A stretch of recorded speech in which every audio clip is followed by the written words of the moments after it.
Homem é preso suspeito de abusar da enteada de 11 anos de idade. Na própria delegacia mesmo, nós tomamos conhecimento que o padrasto, quando descobriu que a vítima estaria grávida, ele teria tentado um suicídio. 5 pessoas morreram em um acidente na BR-040, próximo à Lagoa Grande, no noroeste de Minas. Polícia Militar realizou operação na zona rural de Uberlândia. A operação é uma resposta para a comunidade do campo e também para os moradores da cidade que buscam na zona rural o sossego no fim de semana.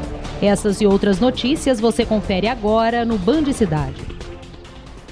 Olá, uma ótima noite para você. Muito obrigada pela companhia. Foi preso preventivamente nesta madrugada um homem de 26 anos que é acusado de engravidar a própria enteada de 11 anos de idade. Os abusos aconteciam desde que a menina tinha 9 anos. A denúncia que chegou para a Polícia Civil era de que um professor estaria abusando de uma menina de 11 anos de idade, mas a história não era bem assim. Essa foi a notícia que a polícia teve inicialmente. Mas durante as investigações nós conseguimos chegar no autor, que seria o padrasto da vítima. Na própria delegacia mesmo nós tomamos conhecimento que o padrasto, quando descobriu que a vítima estaria grávida, ele teria tentado um suicídio.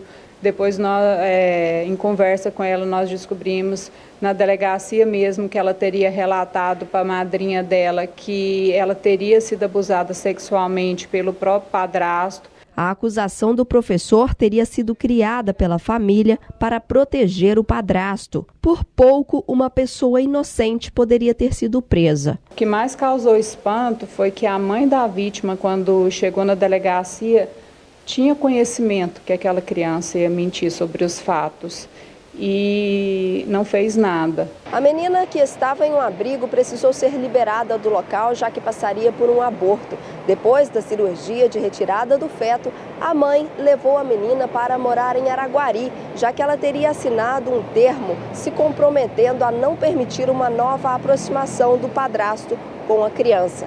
Mesmo assim, alguns dias depois, o padrasto também foi para Araguari, onde foi preso. A mãe teve que assinar um termo de que ela não iria deixar essa criança chegar perto do padrasto mais, porque a mãe, mesmo sabendo dos abusos que ela teria sofrido, estava convivendo com o pai novamente, para poder essa mãe ficar junto com ela na UFO, né, para ela passar pelo procedimento de aborto, porque a gravidez já estava bastante avançada e ela estava correndo risco de vida. Gilberto da Silva Correia, de 26 anos, era o caseiro de uma propriedade na zona rural em Martinésia. A mãe pode responder pelo mesmo crime que o padrasto, já que ela sabia da situação.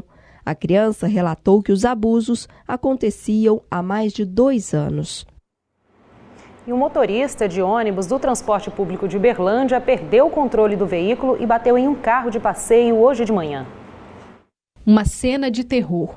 É assim que a motorista deste veículo descreve o momento em que o ônibus veio descendo de ré na sua direção. É cena de filme, assim. É uma sensação ruim, é muito ruim. Você não sabe se você vai conseguir tirar seu carro. E as pessoas na pista da esquerda parece que demoram a entender o que está acontecendo. E aí, finalmente, a moça que estava na esquerda, logo na diagonal do meu carro, ela chegou um pouco para frente. Eu consegui jogar o carro para a esquerda, mas não totalmente. Então, o motorista, que foi muito habilidoso, ele jogou o ônibus também para a lateral do viaduto, mas não teve jeito. Pegou o outro lado do carro inteiro. Aí. Era por volta das 7 horas da manhã. Quando o ônibus que fazia a linha Shopping Park Terminal Central passou aqui pela Avenida Nicomedes Alves dos Santos. No momento, ele estava lotado, cerca de 80 passageiros. Parou naquele semáforo, mas o motorista disse que não conseguiu sair com o veículo. E aí o ônibus começou a descer, desceu aqui cerca de 2 quarteirões e veio parar nesse viaduto sobre a Avenida Rondon Pacheco. A empresa disse que agora será feita uma perícia técnica para avaliar se o problema foi mecânico ou falha humana. Os passageiros foram relocados para outro ônibus e seguiram viagem. O veículo, o ônibus coletivo, estava trafegando sentido Shopping Park Centro. Momento em que o motorista parou no sinal e foi tentar sair com o ônibus e não conseguiu. O ônibus voltou de ré, vindo a parar em cima do viaduto e atingiu um veículo na lateral aí. onde se encontravam 3 pessoas, mas porém nenhuma das pessoas veio a sofrer qualquer tipo de lesão. O ônibus foi fabricado em 2009, já tem mais de 10 anos de uso. No caso aqui, como não teve nenhum tipo de lesão, será somente o registro aqui que será encaminhado eletronicamente para a autoridade competente, Polícia Judiciária. E a repórter Camila Rabelo entrevistou o presidente da Associação dos Fiscais do Transporte Público de Uberlândia, que falou sobre a precariedade dos veículos que rodam na cidade. Veja. Porque muita gente pergunta é justamente isso, né, José? Mas não é fiscalizado? Não é possível que não veja esse problema. Primeiramente, José, eu queria que você falasse desse ônibus hoje. A informação que ele realmente não tinha freio foi fiscalizado? Ele passou por vistoria, certo? Agora, no mês passado, agora acabou a vistoria e ele passou por vistoria. Provavelmente, porque só ficaram 2 veículos sem ser vistoriado da empresa, porém, espero que não seja um deles. Estava com problema no motor. 2 dos veículos dessa empresa estavam com problema no motor e não foram vistoriados? Exatamente. Os demais foram. Eu espero que ele não seja um desses que não foram vistoriados, certo? Mas apesar da vistoria, certo, a manutenção está precária. Nós estamos tendo muito problema com relação aos veículos, porque nós estamos sempre na ponta da espada. Se nós tiramos o veículo de circulação por questão de segurança, os usuários se voltam contra a fiscalização, às vezes até mesmo porque a empresa fala que os fiscais que não querem deixar o veículo circular, certo? E a população se volta contra os fiscais, certo? Esse acontecimento que teve aí hoje, ela vem mostrar os problemas, os milhares de relatórios fiscais que nós fazemos todos os anos, mostrando para a Secretaria que os ônibus estão em péssimas condições, que precisa de manutenção. Nós tiramos um veículo de circulação de uma linha, ele aparece numa outra linha com o mesmo defeito. Nós temos todo esse material gravado em vídeos. E se caso a população questionar a atuação dos fiscais de transporte, ela deve procurar a Secretaria e pedir todos os relatórios fiscais, todas as autuações que foram feitas nas empresas. Complicado, né? E olha só, agora há pouco foi registrado mais um acidente envolvendo um ônibus do transporte público. Dessa vez, um motociclista foi atropelado e quem tem mais informações é a repórter Luciele Melo. Boa noite, Maria Clara. Boa noite a todos que nos acompanham. Olha, o acidente foi no fim da tarde, por volta de 4h30. Este ônibus estava descendo nessa rua, que é a Rua Cardeal, quando um motociclista descia por aquela esquina, que é a Rua dos Apóstolos. Ali a sinalização é precária, os vizinhos aqui do local já disseram que vários acidentes aconteceram aqui. O motociclista, então, foi socorrido pelos bombeiros, foi colocado colete cervical, ele foi levado em uma prancha para ser atendido no Hospital de Clínicas da UFO. Segundo a polícia, ele ainda estava consciente, porém um pouco confuso. Outras informações você confere amanhã no Minas Urgente, primeira edição. É com você, Maria Clara. E a nossa equipe entrou em contato com a Prefeitura para saber a respeito desses acidentes, mas até o momento não fomos respondidos. 5 pessoas morreram em um acidente na BR-040, perto de Lagoa Grande, no noroeste de Minas. O carro em que estavam as vítimas ficou totalmente destruído. O veículo de passeio bateu em uma carreta carregada com farelo de soja. O acidente foi na BR-040, na altura do quilômetro 92, entre Paracatu e João Pinheiro, já perto de Lagoa Grande. O carro tinha placas de Brasília, já as da carreta são de Nova Ponte, em Minas Gerais. 3 adultos e 2 crianças que estavam no carro morreram. De acordo com a Polícia Rodoviária Federal, o automóvel teria invadido a contramão de direção. Francisco Araújo Farias, de 38 anos, que conduzia o carro, a esposa dele, Rita Francisco de Araújo, de 29 anos, o filho, Orion Araújo Freitas, de 7 anos, e a filha Larissa Nascimento Farias, de 5 anos, além de Maria Aurenide Araújo, de 81 anos, morreram no local. O motorista da carreta teve ferimentos leves. A perícia técnica realizou os trabalhos que devem indicar as causas da batida. Os corpos foram levados para o Instituto Médico Legal de Patos de Minas. O trecho da rodovia ficou interditado por mais de 7 horas, até que foi liberado para o tráfego normal dos veículos. 3 pessoas morreram e 10 ficaram feridas durante acidentes que aconteceram em rodovias próximas a Uberaba. Guilherme Domingos Martins, de 33 anos, e Heloísa de Souza Silva, de 25 anos, morreram na hora após o acidente na MG 427. O capotamento aconteceu no quilômetro 60 da rodovia, quando o casal seguia de Planura para Conceição das Alagoas e durante uma ultrapassagem, Guilherme perdeu o controle direcional do automóvel que saiu da pista e capotou. Ele foi arremessado para fora e Heloísa morreu presa às ferragens. Na BR-262, perto de Uberaba, uma mulher morreu e mais 6 pessoas ficaram feridas.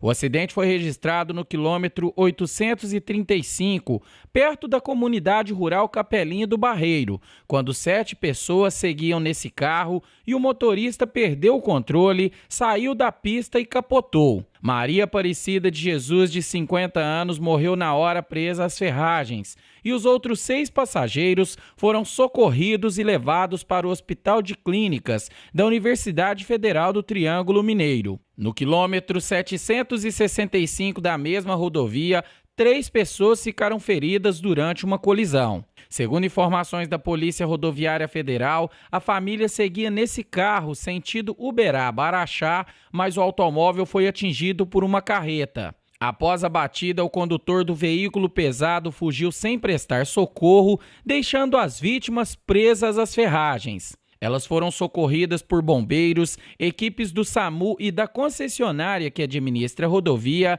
e encaminhadas para o Hospital de Clínicas da Universidade Federal do Triângulo Mineiro, em Uberaba. Você vai ver no próximo bloco, a Polícia Militar realizou este fim de semana uma operação na zona rural da cidade. Cachoeiras e lagos da região foram vistoriados. Eu volto já. O gigante avisou e chegou a hora. Vem aí o mega feirão do Gigante dos Pisos. Minha gente, vamos torrar tudo. São milhares de metros de pisos, revestimentos e porcelanatos com preços jamais vistos no mercado. É nessa quinta, sexta e sábado até às 18 horas. Faltam poucos dias e a cidade já começa a se transformar. Alegria, diversão, cultura e tradição. FENABELHO 2019. Os melhores shows em 10 dias de muita emoção.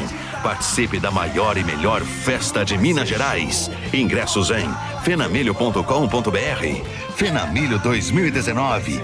Vai ser show de 17 a 26 de maio. Na nova Volkswagen Distrive você tem mais performance, mais segurança, novo design e tecnologia com as melhores condições. Quem compara sabe que a nova Volkswagen vale. Novo Gol a partir de 40.990 com taxa zero. Novo Fox Connect a partir de 49.990 mais taxa zero. Nova Amarok V6 com bônus de R$10.000. Venha conhecer o novo T-Cross. Passe na Distrive e veja de perto o mais novo SUV do Brasil. A pronta entrega. Distrive Volkswagen, Uberaba e Araxá.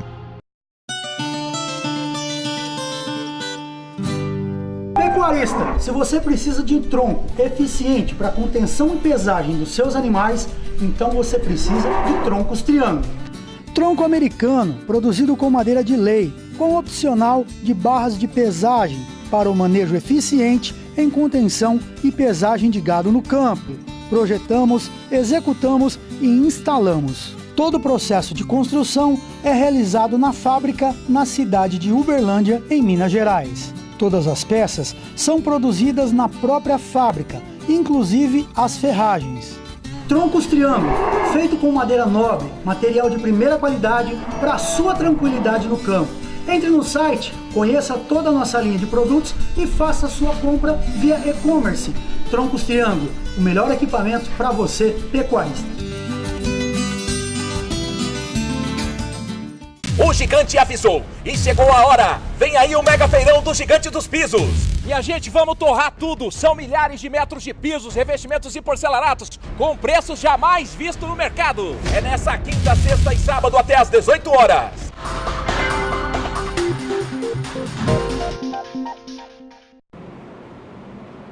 A partir de hoje, o Band Cidade abre espaço também para a cobertura do agronegócio na nossa região.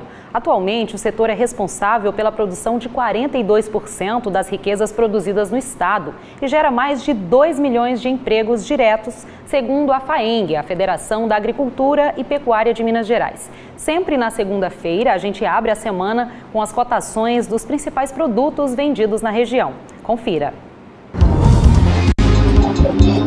Agronegócio. Vamos agora às cotações em Minas Gerais. A arroba do boi gordo está sendo vendida a R$ 151,25. A saca do milho está custando R$ 32,93. A soja, R$ 69,38. O quilo da carne suína está sendo comercializado por R$ 4,29. O frango congelado a R$ 4,81. E o litro de leite está saindo a R$ 1,59. O quadro Agronegócio também vai exibir reportagens ligadas ao setor nas quartas e sextas. Você não pode perder. E agora vamos falar de economia. 62,4% das famílias brasileiras estão endividadas. E com o intuito de orientar os inadimplentes, acontece em todo o país a Semana Nacional de Educação Financeira. A dona Eni sabe muito bem o que é ficar endividada. Teve época de muito aperto, muito endividamento. E com o passar do tempo, os filhos crescem, as coisas vão mudando. Além da aposentadoria, a doméstica recebe pelo trabalho fixo de segunda a sexta e ainda faz bico nos fins de semana como cozinheira. Juntando tudo, a renda daria para cobrir os gastos e ainda poupar. Mas ela não sabe para onde vai o dinheiro. Pois é isso que eu queria descobrir, como é que o dinheiro some. Eu ganho ele e ele vai embora, eu não consigo saber para onde ele foi. Eu sei que eu não consigo fazer esse planejamento financeiro. O número de famílias endividadas bateu recorde no país. Segundo dados da Confederação Nacional de Comércios de Bens, Serviços e Turismo, 62,4% dos lares brasileiros estão com dívida. É o maior número desde 2015. É importante lembrar que a gente está saindo, a gente ainda está vivendo um momento de crise econômica, mesmo que no começo do ano houve um aumento, da confiança do brasileiro, da recuperação, tudo, mas a gente ainda não tem todas essas evidências. Então as pessoas trazem ainda um desemprego, a falta de renda, como também nesse começo do ano vence muito aquelas contas do IPVA, IPTU. Com o objetivo de ajudar os brasileiros a tomarem as rédeas das contas, acontece neste mês a Semana Nacional de Educação Financeira. Então, semana que vem acontece a 6ª edição da ENEF, que é a Semana Nacional de Educação Financeira, e diversas entidades e instituições, elas criam ações tanto presencial quanto online. Então, quem puder, www.semananef.gov.br, tem vários cursos legais lá. Tá aí uma fórmula que muita gente queria saber. Qual o segredo para sair do vermelho? A gente fala que é interessante a pessoa ter o dinheiro dela dividido em 3 bolsinhas, vamos dizer. Uma para o padrão de vida, que são minhas contas do dia a dia. O segundo para as reservas e poupança, ele não tem que deixar por último, ele é o primeiro que sai da conta. E o terceiro para os nossos sonhos e objetivos. É justamente isso que a dona Elci, lembra do início da reportagem? Está aprendendo. Como não tem mais dívida, agora a doméstica quer poupar para realizar o sonho de comprar um carro. Pois é, aí é que entra o problema, que eu não consigo poupar nunca. Aí por isso eu acho que a necessidade dessa educação financeira hoje, não só para comprar meu carro, no meu caso, mas também para não voltar às dívidas como antigamente.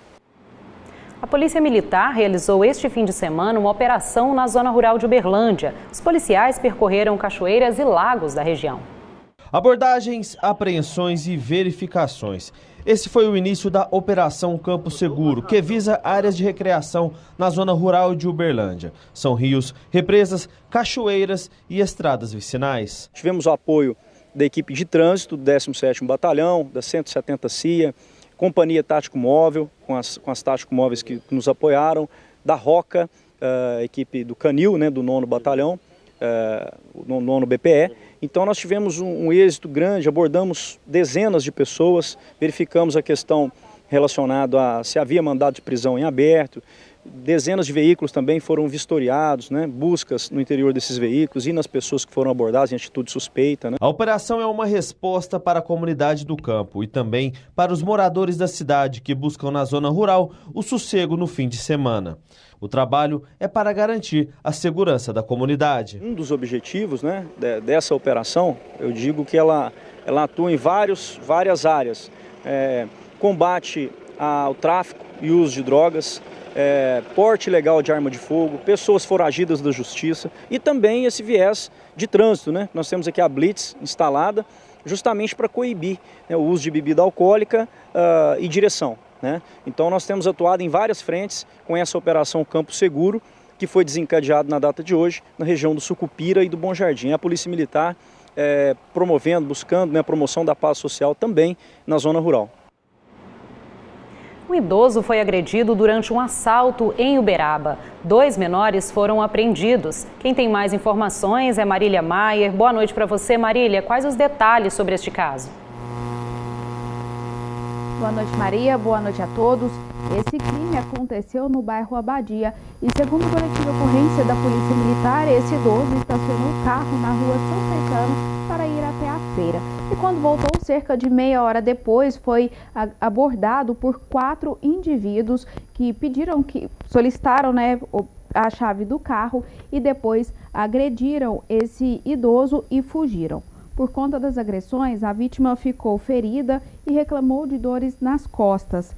Ele foi socorrido pelo SAMU e encaminhado a uma das unidades de pronto atendimento.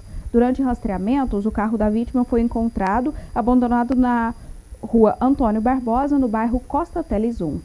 Volto com você, Maria. Muito obrigada pelas informações, Marília. Confira agora o giro de notícias dessa segunda-feira. 2 homens seguiam nesse caminhão na ligação 789, próximo a Uberaba, carregado com botijões, quando foram abordados por criminosos armados.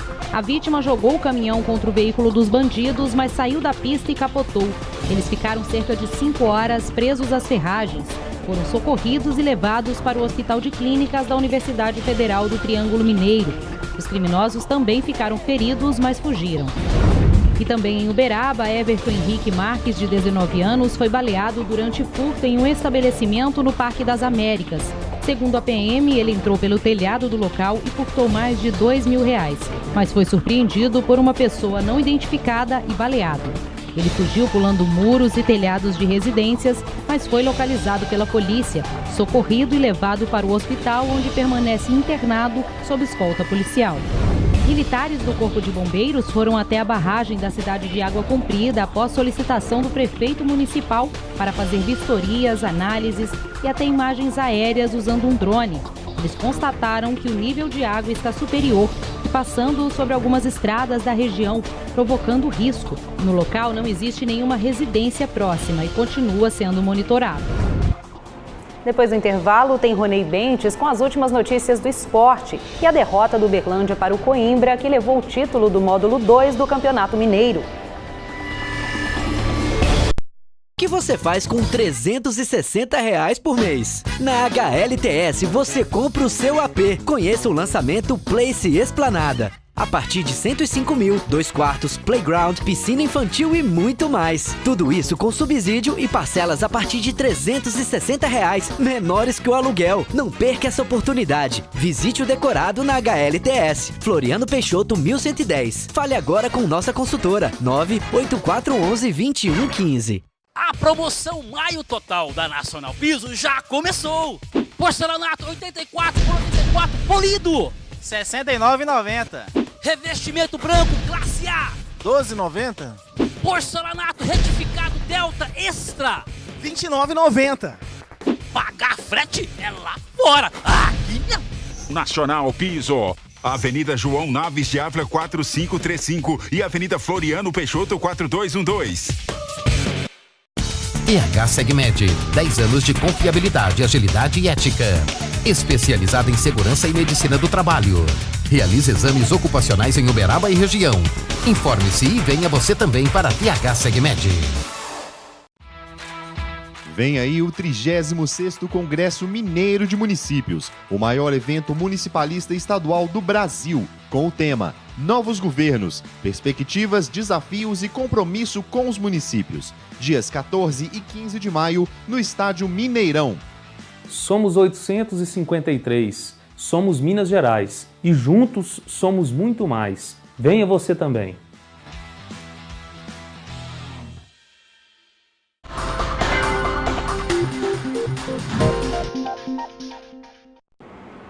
Estamos de volta e agora falando da Feira de Tradições Gaúchas que está acontecendo em Uberlândia. É a Minas Tchê, que vai até domingo. E não faltam opções para os visitantes. São mais de 70 estandes com doces, queijos, carnes, chocolates de Gramado, móveis coloniais e as novidades da moda em couro.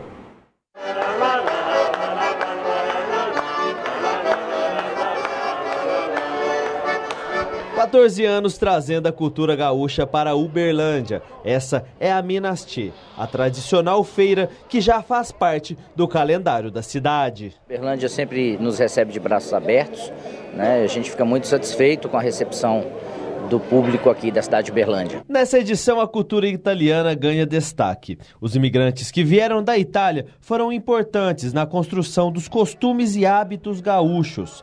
E para representar o Rio Grande do Sul, os mineiros vão conhecer o tradicional tombo da polenta. Esse tombo da polenta foi trazido ao Brasil pelos imigrantes italianos, de especial na Serra Gaúcha, no Rio Grande do Sul, que é colonizado por italianos, europeus, né? E a gente iniciou esse tombo da polenta como homenagem ao imigrante italiano e a gente faz todas as capitais brasileiras comemorando e revivendo nos mesmos moldes que eram feitos antigamente, as polentas, o tombo da polenta, uma festa italiana, uma vera festa italiana, ecco. Para quem experimentou a polenta, fica a pergunta: o prato está aprovado? Tá uma delícia. Tá aprovado? A tradição, tá aprovada. Amei, tudo de bom. Já que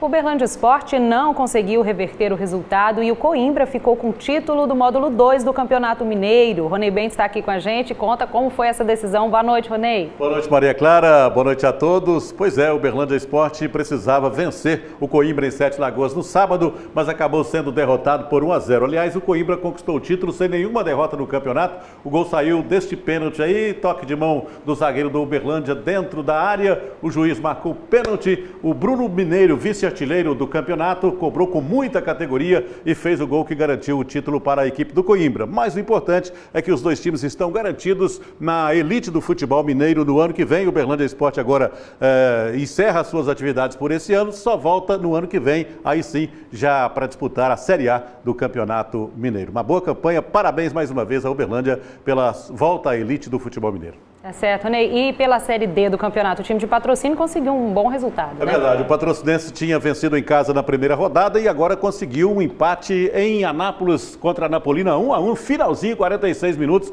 O time de Patrocínio conseguiu esse empate, está na liderança do seu grupo. E nesse momento a URT está em campo jogando contra o Brasiliense em Patos de Minas, aproximadamente 20 minutos de jogo. Neste momento o Brasiliense vence por 1-0, mas ainda há muito tempo e certamente a URT tem tudo para se recuperar diante da sua torcida.